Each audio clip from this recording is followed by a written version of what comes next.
Apparently, the modern games industry has discovered a terrifying new enemy, and it is not another broken server, cancelled studio, or executive bonus. That enemy is a review box beside Steam's purchase button, where customers explain what happened after the trailer stopped lying and the executable began coughing blood. Fresh survey data now suggests most committed Steam users check reviews before buying, which means one yellow label can frighten wallets faster than an angry forum thread. Next, one customer revolt can force a platform holder to reverse policy.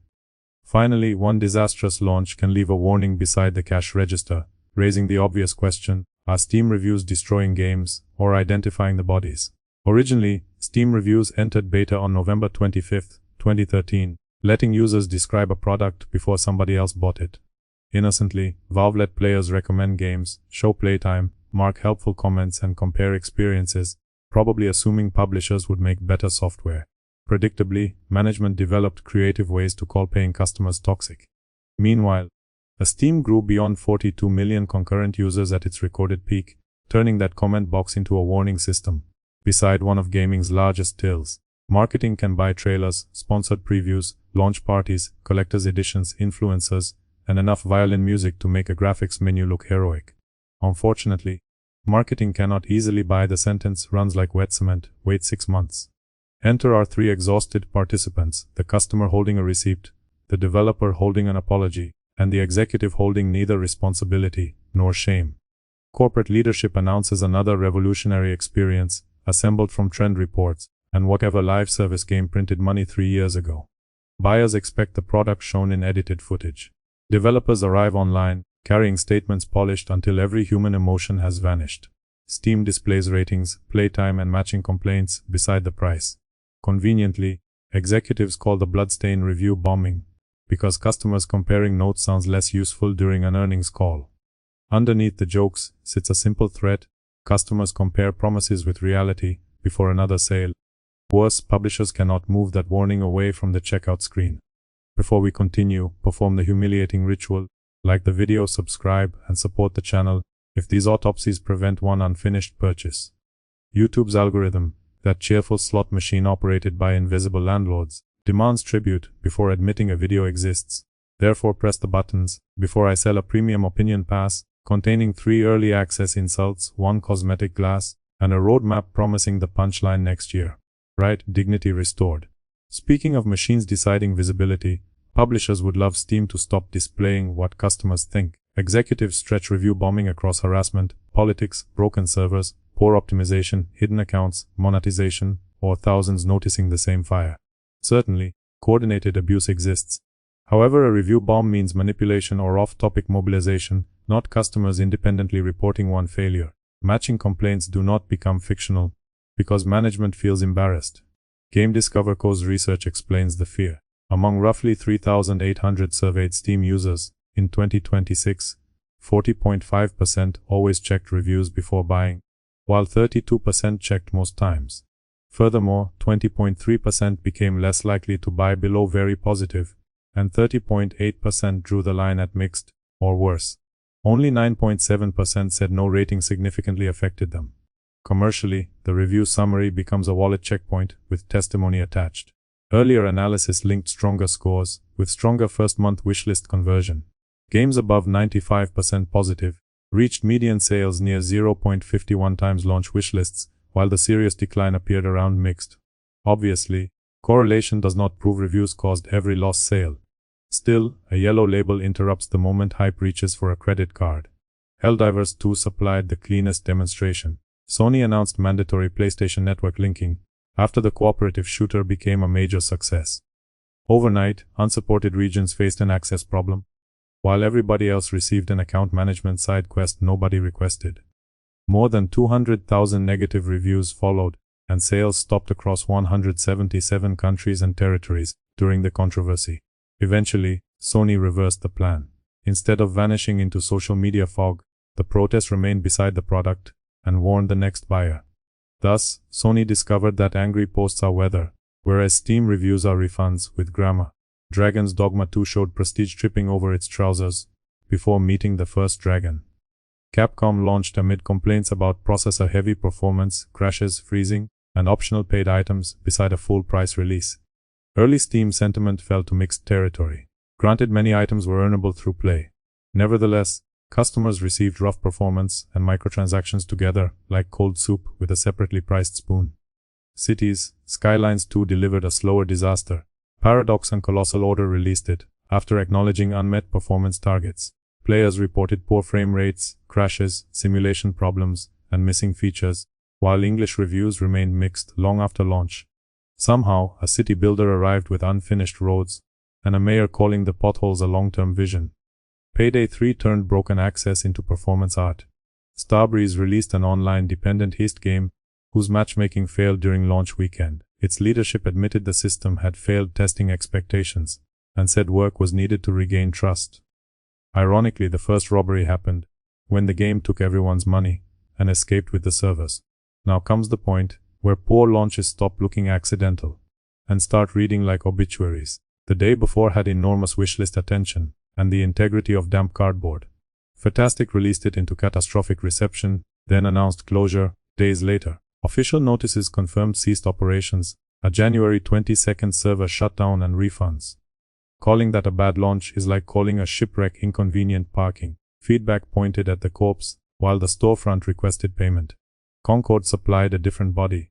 Sony's $40 hero shooter peaked at 697 concurrent Steam players, before sales stopped and refunds began. PlayStation took it offline on September 6, 2024, 2 weeks after release.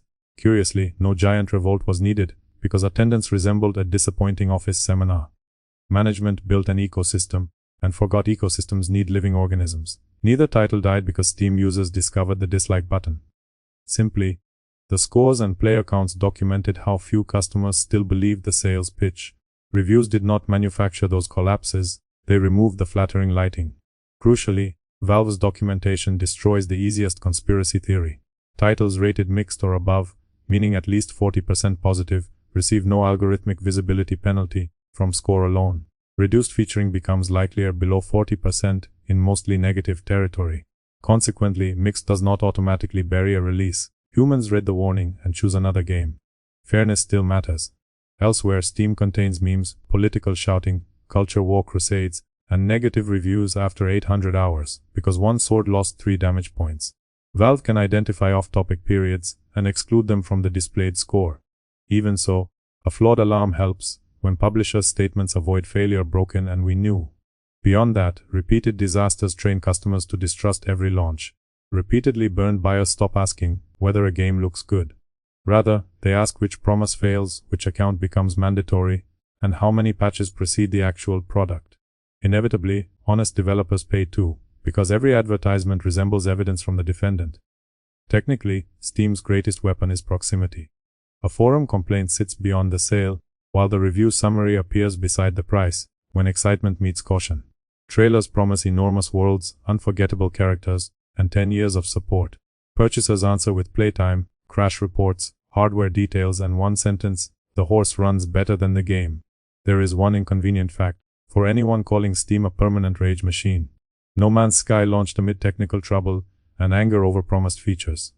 Years of substantial free updates followed, and its English Steam reviews now stand at very positive, with recent reviews stronger still. Hello Games improved the product, until customers changed the verdict. Here lies the begrudging praise: Steam remembers failure, without making redemption impossible. Reviewers can revise recommendations, recent sentiment can rise, and years of work can move the score. Recovery costs more than an apology graphic. Meaningful recovery requires updates, honesty, sustained value, and the unfashionable practice of finishing what was sold. Once developers put out the fire, the alarm can stop ringing. Ultimately, publishers fear reviews, because they interrupt the preferred release philosophy. Leadership sets an impossible date, management protects the quarter, testing gets squeezed, developers inherit the consequences, and customers become unpaid quality assurance with debit cards. Afterwards, executives praise community passion, while employees absorb rage caused by decisions they never controlled. Behind every notorious rating sits a chain of choices. Somebody approved the account requirement, accepted the performance target, attached the monetization, cut the testing window, and protected the launch date. Creatives then face the audience, while management communicates through learnings, journey, and ongoing commitment. Magically, responsibility becomes invisible once a salary contains enough zeros. Publishers would prefer reviews to discuss art, combat, music and story, while ignoring price, access, stability, regional restrictions and corporate behavior. Customers reject that separation because they buy everything together. Brilliant combat behind dead servers is inaccessible. Beautiful simulation at 12 frames per second is an expensive slideshow. Wonderful writing inside repeated crashes becomes literature with a restart button. Defenders rightly argue that harassment hurts workers and coordinated campaigns can distort criticism. Nobody deserves threats because a game stutters. Yet removing the loudest purchasing signal would protect reckless leadership, not developers. Workers already suffer when executives force launches, cancel projects, close studios, and disappear behind logos. Maybe the industry should stop attacking the alarm and investigate the smoke. Ship software that works. Disclose account requirements before payment. Delay projects when performance remains unacceptable. Fund enough servers for the audience promised by marketing. Support teams after launch, instead of sending them into comment sections with a fire extinguisher and a motivational quotation. Together, the examples form a clear ladder from buyer hesitation, through policy reversal and damaged launches, to commercial collapse and earned redemption. Importantly, none of this means every negative review is intelligent, proportionate, or fair. Enough buyers comparing experiences can still puncture marketing before another customer pays. Executive boardrooms fear Steam because it placed public testimony beside the cash register. Remember the opening alarm. Alarmingly, it did not start the fire, break the server, attach the account, or ship the unfinished build. Boardrooms handled those jobs. Plainly, Steam let the smoke detector display playtime. Conclusively, Steam reviews do not destroy publisher trust, they display how much trust management already destroyed. Alternatively, executives can keep blaming customers, calling criticism sabotage, and wondering why another $70 masterpiece is inspected like suspicious meat. Naturally, that option remains popular, because making the game work requires effort. Anyway, that is everything I have for today. Go away now.